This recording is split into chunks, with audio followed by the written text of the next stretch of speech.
চল তাড়াতাড়ি চল, এমন সময় নাই, দেরি হয়ে যাইতাছে। চাচা হ্যাঁ কি রে? এই আপনার ফোলাই তো একটা খারাপ কাজ করছে। আমার পোলাই কি খারাপ করছে? খারাপ করছে ওই যে এক দোকান থেকে একটা এসি চাইছে, বাসায় এসি দিয়ে দিতে একটা এসি চাইছে, বেটার কাছ থেকে একটা এসি চাওয়া ঠিক হইল এটা? আমার পোলাই একটা এসি চাইছে? হ্যাঁ। ওই এত ছোট লোক, ওরা বাসায় যাইলে ওরা সেট চালাম। কি ওই কোন? একটা বিল চাইবে গেলে ওই দোকানদারের ফোন দা কবি যে আমার বাসায় 2টা এসি ফাটাই দিতে। সর্বনাশ। না তো আরেকটা কথা, কি? মানে আনমার লোক তো চলি, আপনি জানেন হ্যাঁ, আমার জমি একজন দখল করে নিতে চাইতেছে আর কি। এত বড় বুকের ফাটা কার? তুই আমার লোকে চলস, তোর জমিন আরো জন দখল করে লইব গা। চল ওরে সেট চালাম ওস্কা। না আমরা তো শুনবেন কে? নামটা কে? আপনার ফোলায়। আমার পোলাই? হ্যাঁ।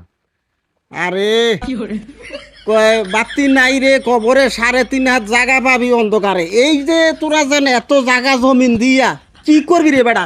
এই যে একখান কবরে গেছে গা, মইরা গেলে হইরা থাকবি। দুনিয়াতে যার সম্পদ কম, আখেরাতে তার হিসাবও কম। তুই বেটা এত জায়গা দেখি ওর 3.5 হাত জায়গায় তো তোর বেশি। ও নেতা, হ্যাঁ আমার লাগবে 3.5 জায়গা কবর, হ্যাঁ। আর আনমেন্ট কি লাগবে 350 জায়গা কবর।